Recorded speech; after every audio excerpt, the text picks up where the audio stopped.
Okay, we'll start at the starting point of Old Milk Road. So you make a right on Turner Hill Road, and at that corner where the farm on Riley Mountain is, you have no option other than to make a sharp left. Then that road goes to a dead end, and at that dead end there is a trail. So if you look on MapQuest, you'll see that that trail leads over to another road called Ashley Road.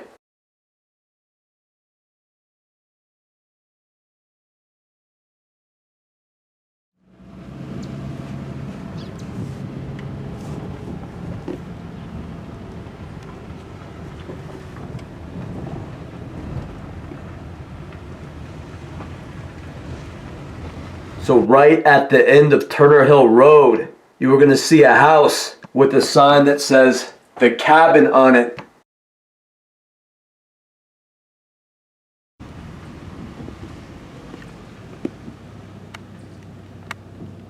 And it is a brown house with a green tin roof, and it kind of has a long driveway.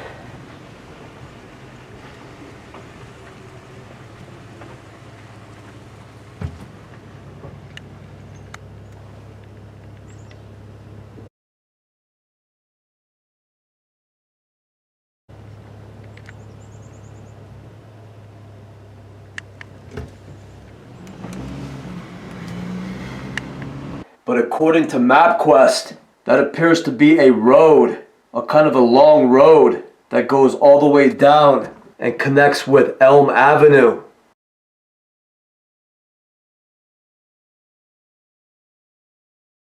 So if you're driving down Turner Hill Road and you are approaching the end, you are approaching the dead end, and you see this house, this cabin, this appears to be its driveway. This driveway can be the only thing that MapQuest is identifying as a road that goes all the way across to Elm Avenue. So if that is actually a road, like MapQuest is identifying it is, then this place called The Cabin and the people in this area seem to be going out of their way to confuse this with a driveway. And of course, not even posting a road sign.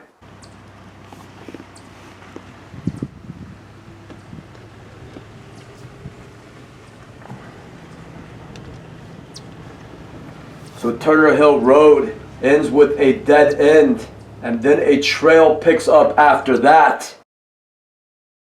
And according to MapQuest, that trail goes across and links up with a road called Ashley Road. And Ashley Road is off of Elm Avenue. As you can see from the New Hampshire Road Atlas, the larger yellow road is Route 202. And if you take Elm Avenue straight past Turner Hill Road, you will get to Ashley Road on the right. And once again, the map has it confused and shows Ashley Road cutting all the way through and linking up with Turner Hill Road somewhere. So it appears to me that possibly the people in the area have changed a few things about the layout of their roads up there, and have basically taken this road and they have camouflaged it so it looks like a driveway. But anyway, MapQuest has it different from the New Hampshire Road Atlas, and when you drive up there physically, the actual location does not look like either of those two maps. So something is funny with this area, and there is confusion with the roads that are up there. So I'm driving down Elm Avenue, and here's some video of Elm Avenue.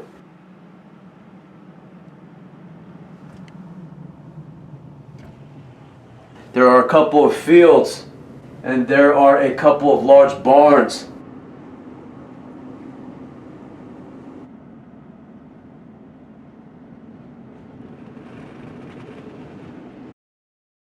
So Ashley Road is a right off of Elm Avenue, and it dead ends. So there is a property on the right that looks like just a field with a no trespassing sign on it.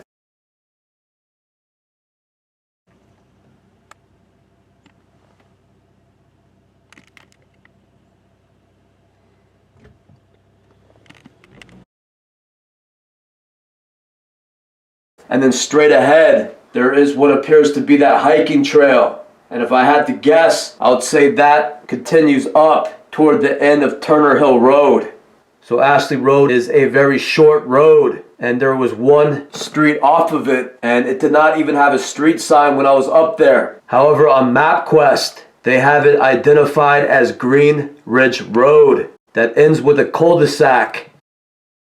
So I noticed that there were a lot of short evergreen trees that lined both sides of this road. The road was very narrow, and it appeared as if it was cleared at one point, and then all these baby trees had begun to grow back in.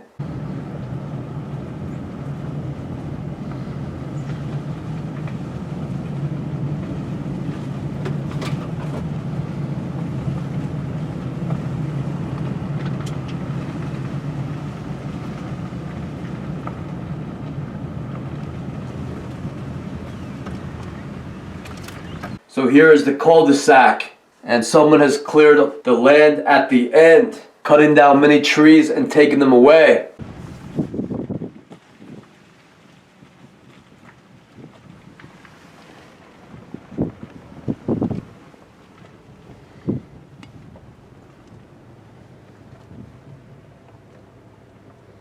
The ground is still pretty rough. There are a lot of stumps and rocks all over the area. But a company has come here and cut down a lot of trees and then taken them away to clear the land in this area.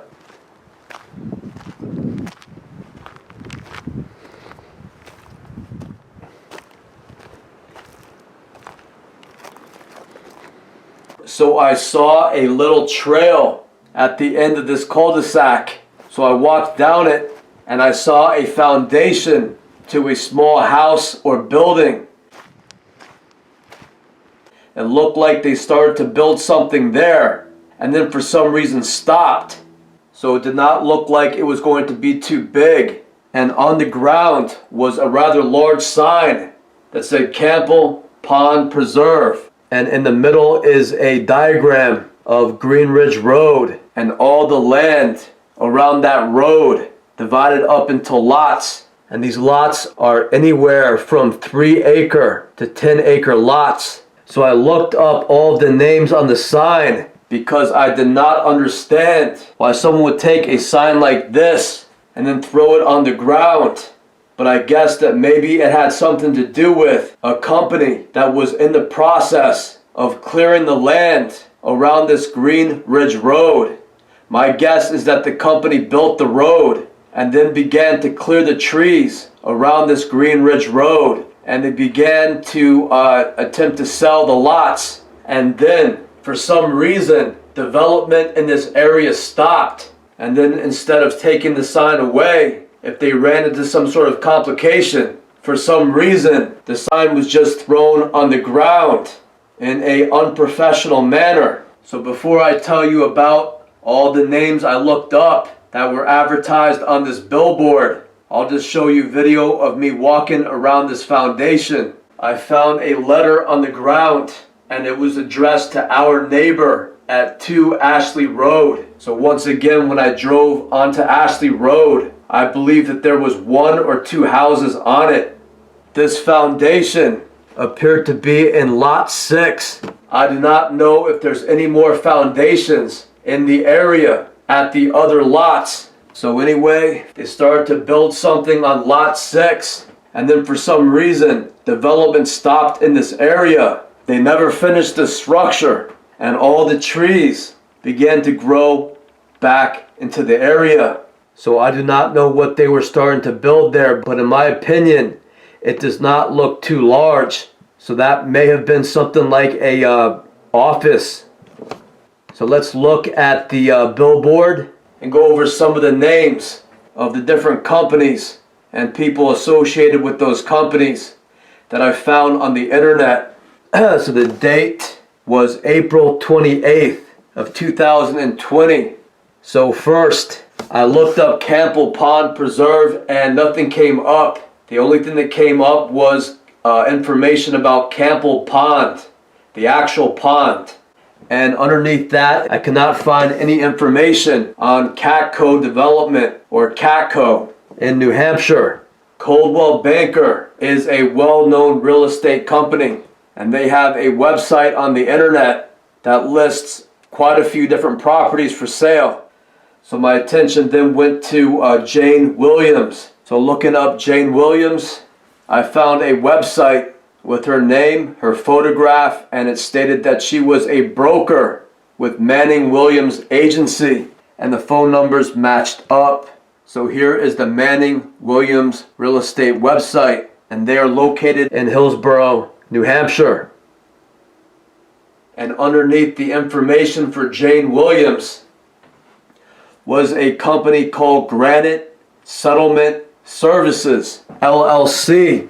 So I looked up Granite Settlement Services, and they had a Facebook page, and there was absolutely nothing on the Facebook page. So I don't know if this is something that Facebook does, which is get a list of different companies and then create blank Facebook pages for them. I really do not understand why someone would create a Facebook page for their company and have exactly no information, no posts, no information, nothing. You would think that they would delete the Facebook page if their business closed, or at least have some information about their business if they had to slow down for a little while, but did not want to delete all their company's websites.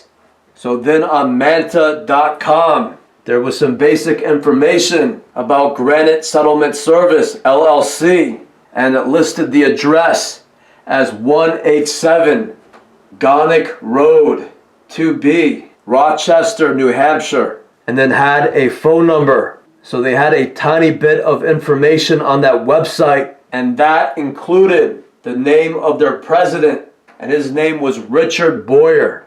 So I did a search for Richard Boyer, and on Zing.com, Xing.com, they had a page, again, with very limited information. And they said Richard Boyer, CEO and managing member of Granite Settlement Services, LL. And then it said Richard Boyer's educational background was from Suffolk University Law School. And underneath that, it says Juris Doctorate. And then on Legacy.com, they had a page for Richard L. Boyer from Rochester, New Hampshire. And they said that Richard Boyer had passed away on December the 4th of 2015 at the age of 63. And they did not have a photograph of Mr. Boyer, and instead had a photograph of a candle. So I guess that this was the same Mr. Boyer that ran the company called Granite Settlement Services out of Rochester. So reading his obituary, it stated that Mr. Boyer was the former owner of a company called Granite State Title Services.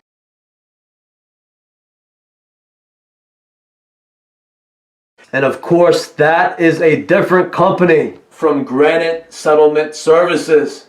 They sound alike, but they are in fact different companies. So it said Richard was born in Rochester, New Hampshire on November the 9th of 1952 and was a lifelong resident of Rochester. He was the former owner of Granite State Title Services in Rochester. So you could read the obituary, but it says that he is survived by his family, including his wife and 2 sons. And it also states that Mr. Boyer was predeceased by his father, one of his sons, a brother, and a nephew. So he seems to have lost a lot of family members before he also died. And they are not specific about why he died. All they say is that he died December 4th of 2015 at his home after a long period of failing health.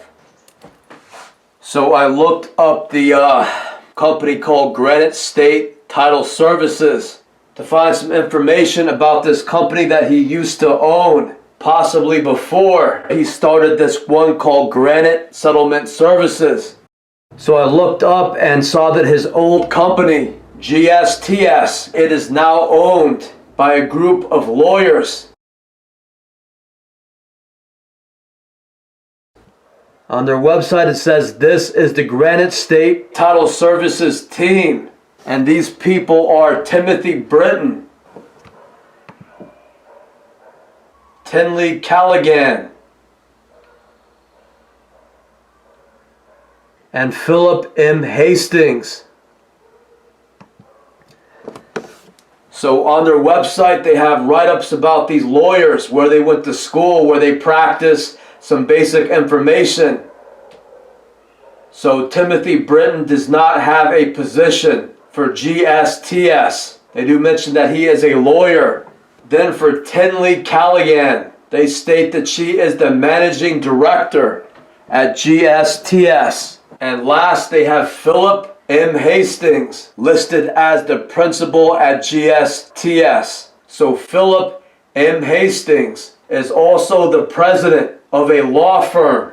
So that law firm is called CWB, which stands for Cleveland, Waters, and Bass. And they have his photograph, and they state that he is the president, director, and shareholder of this law firm.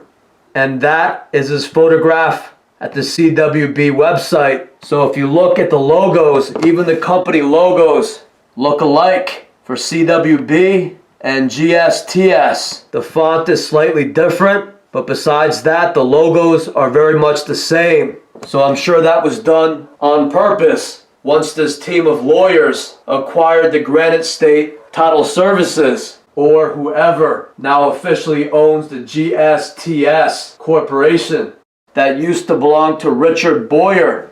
So I did a few searches on the internet to see if there's a press release or some information about the team of lawyers, especially this guy named Hastings, who's the president of CWB, and that company acquiring the Granite State Title Services Company, or whoever now officially owns the GSTS Corporation.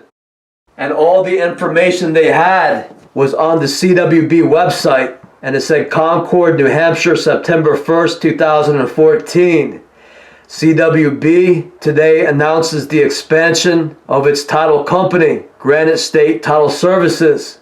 So nowhere on the CWB website or on the GSTS website, this company that they took over, do they mention who they acquired this company from. They don't mention Richard Boyer. They don't say anything about him. I guess that maybe it is a thing of the past. But sometimes if you acquire a business from somebody, if you buy a business from someone, you may have a little write-up about who founded the company in the About section, so that your customers can learn a little bit about the history of your business, how it got its start, where its roots are. And what that does is it kind of familiarizes the customer with the people they are doing business with. But after the CWB acquired the GSTS Granite State Title Services Corporation, it looks like they wanted to kind of make the two companies appear very similar and not mention anything about the original owner, Mr. Boyer. So I guess that is the new business model in mergers and acquisitions that are happening all across the U.S. As larger companies move in and buy out the little guy, they want to erase any information about the original business owner. These large monopoly corporations will want to erase any information about the individuals they took these businesses over from. They just absorb these companies into themselves, and they want to blur out that any of these different companies had any of their own roots or original founders. They don't want any of that information in there. That is their new business model. So these three individuals kind of followed that business model. So instead of talking about who started the business and what year, for what reason, what success stories or big projects they had in the past, the only thing they have at the GSTS website that I could find is a document written by Philip M. Hastings, president of the CWB law firm. And his document was entitled Tips for a Better Loan Closing Experience. So I read this document here, and honestly, in my opinion, if these are some of the problems these lawyers are experiencing when selling land, they should have basically a little checklist, and it could have 4 or 5 boxes to remind the different lawyers or real estate agents to make sure they have the proper paperwork, check to see if there's any outstanding liens on the properties, to make sure they have the actual approval from the bank loaning the money. And there's a few other minor checkpoints, and that encompasses his document called Tips for a Better Loan Closing Experience. And this is Philip M. Hastings' specialty. It just goes on to illustrate the absolute necessity for more lawyers in the world. So Mr. Boyer at one point owned the GSTS, Granite State Title Services Corporation. And then at some point, a group of lawyers, including somebody who was the president at the CWB law firm, managed to acquire Mr. Boyer's company. And then, either while this was happening or at some point after, Mr. Boyer decides to start the Granite Settlement Services LLC, which stands for Limited Liability Company. So for those who don't know, LLCs are usually for very small companies. When my ex-wife and I had a very small landscape company, we filled out the paperwork to be called an LLC. It's kind of your entry-level corporation. So Mr. Boyer sold his corporation called GSTS, and then at some point started this LLC. And it looked like he was kind of fond of that name because the two names are very much similar. So it looks like Mr. Boyer was involved with a project, if not directing a project, that he called Cample Pond Preserve. And it looks like his idea was to develop about 50 acres of land. So they first put in a road that was a cul-de-sac, and then they began to clear the area of trees. And then they began to build a structure on lot number 6. And then after initiating all that, and then after working on all that, Mr. Boyer, who must have been in his early 60s, dies at the relatively young age of 63 on December the 4th of 2015. And they said after a long period of failing health. So according to the CWB law firm website, is that they announced the expansion of its title company, Granite State Title Services, on September the 1st of 2014. So they do not state when they acquired the company or bought the company. They just have this document announcing the expansion of its title company. So I don't know if that means that they bought other title companies out all throughout New England. So they do not say when they bought GSTS from Mr. Boyer. All we know is that Mr. Boyer started a development project. Him and his company built a road, and they began to clear lots. And at that point, he must have died, and the project halted. So my guess is that he was the director of that whole project, because it appears that when he fell sick and then died at the end of 2015, nobody else had the ability to continue with the Cample Pond Preserve project there. And you see all the little evergreen trees growing back in all throughout this area.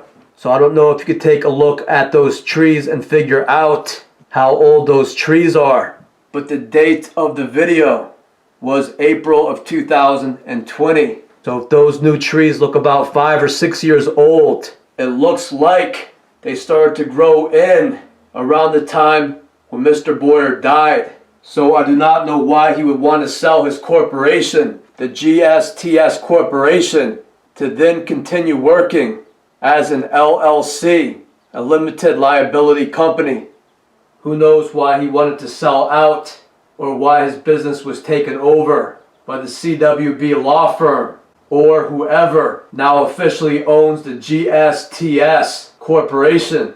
But it seems kind of sad to me that he lost his corporation for one reason or another, and then opened a smaller company called an LLC, and then endeavored to take on a pretty impressive project for one man to buy 50 acres of land and then begin the process of removing trees and getting that land into a state where it could be sold as lots to anyone who may want to build a house in that area. So it seems like he knew that business pretty well, and unfortunately wound up in Antrim, where his health eventually failed him and this project completely stopped, and his sign was knocked over and thrown on the ground. So as this investigation goes on and we take a closer look at some other areas in Antrim, New Hampshire, we may begin to decipher what type of people flourish in areas like Antrim, New Hampshire, and what type of men may run into trouble